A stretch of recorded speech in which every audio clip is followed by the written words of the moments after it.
The Scarlet Letter, Chapter 10. Chapter 10. The Leech and His Patient. Old Roger Chillingworth, throughout life, had been calm in temperament, kindly, though not of warm affections, but ever, and in all his relations with the world, a pure and upright man. He had begun an investigation, as he imagined, with the severe and equal integrity of a judge, desirous only of truth, even as if the question involved no more than the air-drawn lines and figures of a geometrical problem, instead of human passions, and wrongs inflicted on himself. But, as he proceeded, a terrible fascination, a kind of fierce, though still calm, necessity, seized the old man within its gripe, and never set him free again, until he had done all its bidding. He now dug into the poor clergyman's heart, like a miner searching for gold. Or, rather, like a sexton delving into a grave, possibly in quest of a jewel that had been buried on the dead man's bosom, but likely to find nothing save mortality and corruption. Alas for his own soul, if these were what he sought! Sometimes, a light glimmered out of the physician's eyes, burning blue and ominous, like the reflection of a furnace, or, let us say, like one of those gleams of ghastly fire that darted from Bunyan's awful doorway in the hillside, and quivered on the pilgrim's face. The soil where this dark miner was working had perchance shown indications that encouraged him. "This man," said he, at one such moment, to himself, "pure as they deem him, all spiritual as he seems, hath inherited a strong animal nature from his father or his mother. Let us dig a little further in the direction of this vein." Then, after long search into the minister's dim interior, and turning over many precious materials, in the shape of high aspirations for the welfare of his race, warm love of souls, pure sentiments, natural piety, strengthened by thought and study, and illuminated by revelation, all of which invaluable gold was perhaps no better than rubbish to the seeker, he would turn back, discouraged, and begin his quest towards another point. He groped along as stealthily, with as cautious a tread, and as wary an outlook, as a thief entering a chamber where a man lies only half asleep, or, it may be, broad awake, with purpose to steal the very treasure which this man guards as the apple of his eye. In spite of his premeditated carefulness, the floor would now and then creak, his garments would rustle, the shadow of his presence, in a forbidden proximity, would be thrown across his victim. In other words, Mr. Dimmesdale, whose sensibility of nerve often produced the effect of spiritual intuition, would become vaguely aware that something inimical to his peace had thrust itself into relation with him. But old Roger Chillingworth, too, had perceptions that were almost intuitive, and when the minister threw his startled eyes towards him, there the physician sat. His kind, watchful, sympathizing, but never intrusive friend. Yet Mr. Dimmesdale would perhaps have seen this individual's character more perfectly, if a certain morbidness, to which sick hearts are liable, had not rendered him suspicious of all mankind. Trusting no man as his friend, he could not recognize his enemy when the latter actually appeared. He therefore still kept up a familiar intercourse with him, daily receiving the old physician in his study, or visiting the laboratory, and, for recreation's sake, watching the processes by which weeds were converted into drugs of potency. One day, leaning his forehead on his hand, and his elbow on the sill of the open window, that looked towards the graveyard, he talked with Roger Chillingworth, while the old man was examining a bundle of unsightly plants. "Where," asked he, with a look askance at them, for it was the clergyman's peculiarity that he seldom, nowadays, looked straight forth at any object, whether human or inanimate, "where, my kind doctor, did you gather those herbs, with such a dark, flabby leaf?" "Even in the graveyard here at hand," answered the physician, continuing his employment. "They are new to me. I found them growing on a grave, which bore no tombstone, nor other memorial of the dead man, save these ugly weeds, that have taken upon themselves to keep him in remembrance. They grew out of his heart, and typify, it may be, some hideous secret that was buried with him, and which he had done better to confess during his lifetime." "Perchance," said Mr. Dimmesdale, "he earnestly desired it, but could not." "And wherefore," rejoined the physician. "Wherefore not? Since all the powers of nature call so earnestly for the confession of sin, that these black weeds have sprung up out of a buried heart, to make manifest an unspoken crime."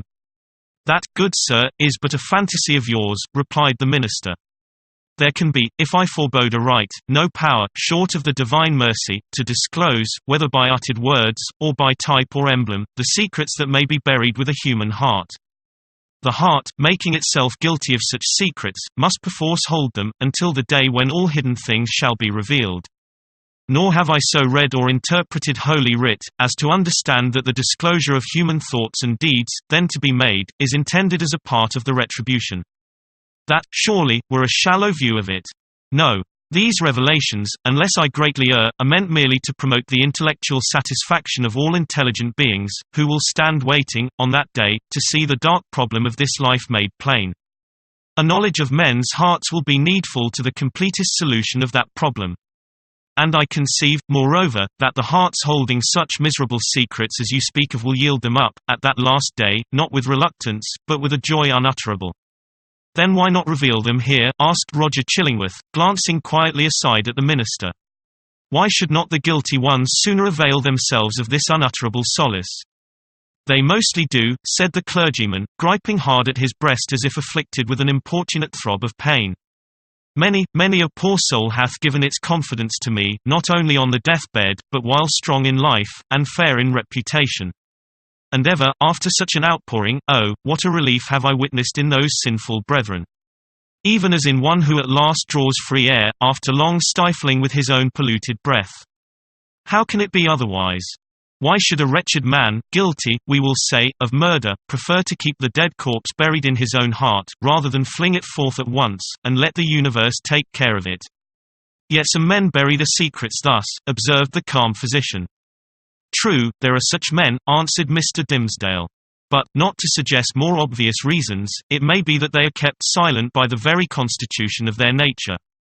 Or, can we not suppose it? Guilty as they may be, retaining, nevertheless, a zeal for God's glory and man's welfare, they shrink from displaying themselves black and filthy in the view of men. Because, thenceforward, no good can be achieved by them. No evil of the past be redeemed by better service. So, to their own unutterable torment, they go about among their fellow creatures, looking pure as new fallen snow while their hearts are all speckled and spotted with iniquity of which they cannot rid themselves. These men deceive themselves, said Roger Chillingworth, with somewhat more emphasis than usual, and making a slight gesture with his forefinger. They fear to take up the shame that rightfully belongs to them. Their love for man, their zeal for God's service, these holy impulses may or may not coexist in their hearts with the evil inmates to which their guilt has unbarred the door, and which must needs propagate a hellish breed within them. But, if they seek to glorify God, let them not lift heavenward their unclean hands. If they would serve their fellow men, let them do it by making manifest the power and reality of conscience, in constraining them to penitential self-abasement. Wouldst thou have me to believe, O wise and pious friend, that a false show can be better, can be more for God's glory, or man's welfare, than God's own truth? Trust me, such men deceive themselves. It may be so, said the young clergyman, indifferently, as waiving a discussion that he considered irrelevant or unseasonable. He had a ready faculty, indeed, of escaping from any topic that agitated his too sensitive and nervous temperament. But, now, I would ask of my well-skilled physician, whether, in good sooth, he deems me to have profited by his kindly care of this weak frame of mine. Before Roger Chillingworth could answer, they heard the clear, wild laughter of a young child's voice, proceeding from the adjacent burial ground. Looking instinctively from the open window, for it was summer-time, the minister beheld Hester Prynne and little Pearl passing along the footpath that traversed the enclosure. Pearl looked as beautiful as the day, but was in one of those moods of perverse merriment which, whenever they occurred, seemed to remove her entirely out of the sphere of sympathy or human contact. She now skipped irreverently from one grave to another. Until, coming to the broad, flat, armorial tombstone of a departed worthy, perhaps of Isaac Johnson himself, she began to dance upon it. In reply to her mother's command and entreaty that she would behave more decorously, little Pearl paused to gather the prickly burrs from a tall burdock which grew beside the tomb. Taking a handful of these, she arranged them along the lines of the scarlet letter that decorated the maternal bosom, to which the burrs, as their nature was, tenaciously adhered. Hester did not pluck them off. Roger Chillingworth had by this time approached the window, and smiled grimly down. There is no law, nor reverence for authority, no regard for human ordinances or opinions, right or wrong, mixed up with that child's composition, remarked he, as much to himself as to his companion.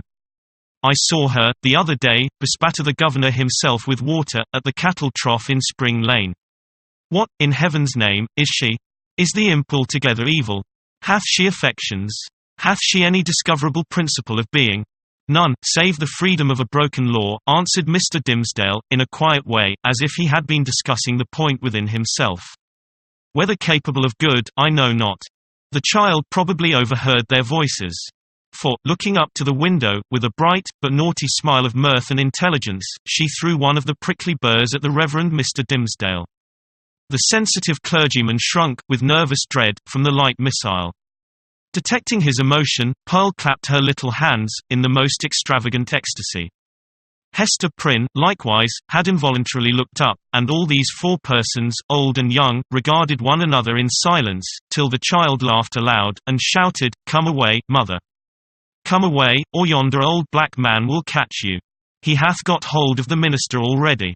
Come away, mother, or he will catch you. But he cannot catch little Pearl." So she drew her mother away, skipping, dancing, and frisking fantastically, among the hillocks of the dead people, like a creature that had nothing in common with a bygone and buried generation, nor owned herself akin to it. It was as if she had been made afresh, out of new elements, and must perforce be permitted to live her own life, and be a law unto herself, without her eccentricities being reckoned to her for a crime. "There goes a woman," resumed Roger Chillingworth, after a pause, "who, be her demerits what they may, hath none of that mystery of hidden sinfulness which you deem so grievous to be borne. Is Hester Prynne the less miserable, think you, for that scarlet letter on her breast?" "I do verily believe it," answered the clergyman. "Nevertheless, I cannot answer for her. There was a look of pain in her face, which I would gladly have been spared the sight of. But still, methinks, it must needs be better for the sufferer to be free to show his pain, as this poor woman Hester is, than to cover it all up in his heart." There was another pause, and the physician began anew to examine and arrange the plants which he had gathered. "You inquired of me, a little time agone," said he, at length, "my judgment as touching your health." "I did," answered the clergyman, "and would gladly learn it." "Speak frankly, I pray you, be it for life or death." "Freely, then, and plainly," said the physician, still busy with his plants, but keeping a wary eye on Mr. Dimmesdale. "The disorder is a strange one. Not so much in itself, nor as outwardly manifested, in so far, at least, as the symptoms have been laid open to my observation. Looking daily at you, my good sir, and watching the tokens of your aspect, now for months gone by, I should deem you a man sore sick, it may be, yet not so sick but that an instructed and watchful physician might well hope to cure you. But, I know not what to say, the disease is what I seem to know, yet know it not." "You speak in riddles, learned sir," said the pale minister, glancing aside out of the window. "Then, to speak more plainly," continued the physician, "and I crave pardon, sir, should it seem to require pardon, for this needful plainness of my speech.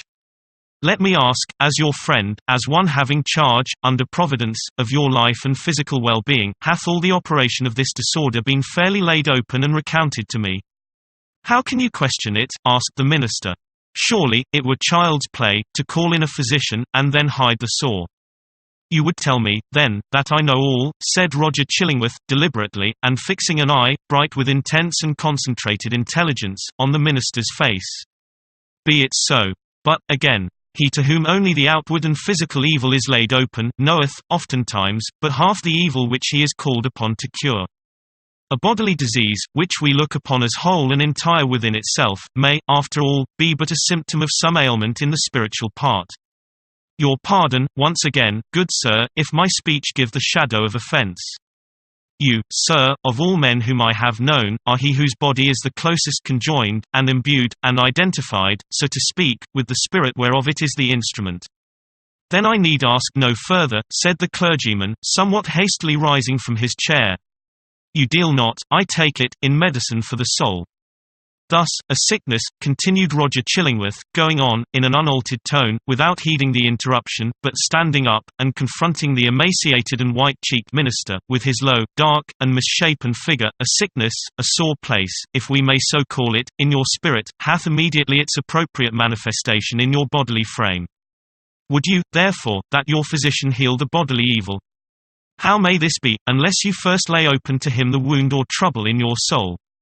"No, not to thee. Not to an earthly physician," cried Mr. Dimmesdale, passionately, and turning his eyes, full and bright, and with a kind of fierceness, on old Roger Chillingworth. "Not to thee. But if it be the soul's disease, then do I commit myself to the one physician of the soul. He, if it stand with his good pleasure, can cure, or he can kill. Let him do with me as, in his justice and wisdom, he shall see good. But who art thou, that meddlest in this matter? That dares thrust himself between the sufferer and his God? With a frantic gesture he rushed out of the room. It is as well to have made this step, said Roger Chillingworth to himself, looking after the minister with a grave smile. There is nothing lost. We shall be friends again anon. But see, now, how passion takes hold upon this man, and hurrieth him out of himself. As with one passion, so with another. He hath done a wild thing ere now, this pious Master Dimmesdale, in the hot passion of his heart. It proved not difficult to re-establish the intimacy of the two companions, on the same footing and in the same degree as heretofore. The young clergyman, after a few hours of privacy, was sensible that the disorder of his nerves had hurried him into an unseemly outbreak of temper, which there had been nothing in the physician's words to excuse or palliate. He marvelled, indeed, at the violence with which he had thrust back the kind old man, when merely proffering the advice which it was his duty to bestow, and which the minister himself had expressly sought. With these remorseful feelings, he lost no time in making the amplest apologies, and besought his friend still to continue the care, which, if not successful in restoring him to health, had, in all probability, been the means of prolonging his feeble existence to that hour. Roger Chillingworth readily assented, and went on with his medical supervision of the minister. Doing his best for him, in all good faith, but always quitting the patient's apartment, at the close of a professional interview, with a mysterious and puzzled smile upon his lips.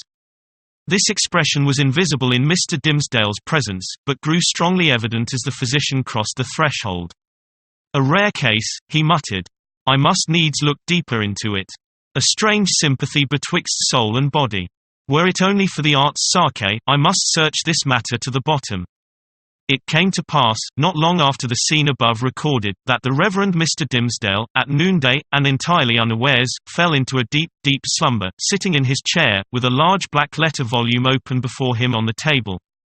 It must have been a work of vast ability in the somniferous school of literature. The profound depth of the minister's repose was the more remarkable, inasmuch as he was one of those persons whose sleep, ordinarily, is as light, as fitful, and as easily scared away, as a small bird hopping on a twig. To such an unwonted remoteness, however, had his spirit now withdrawn into itself, that he stirred not in his chair, when old Roger Chillingworth, without any extraordinary precaution, came into the room. The physician advanced directly in front of his patient, laid his hand upon his bosom, and thrust aside the vestment, that, hitherto, had always covered it even from the professional eye. Then, indeed, Mr. Dimmesdale shuddered, and slightly stirred. After a brief pause, the physician turned away. But, with what a wild look of wonder, joy, and horror! With what a ghastly rapture, as it were, too mighty to be expressed only by the eye and features, and therefore bursting forth through the whole ugliness of his figure, and making itself even riotously manifest by the extravagant gestures with which he threw up his arms towards the ceiling, and stamped his foot upon the floor. Had a man seen old Roger Chillingworth, at that moment of his ecstasy, he would have had no need to ask how Satan comports himself, when a precious human soul is lost to heaven, and won into his kingdom. But what distinguished the physician's ecstasy from Satan's was the trait of wonder in it.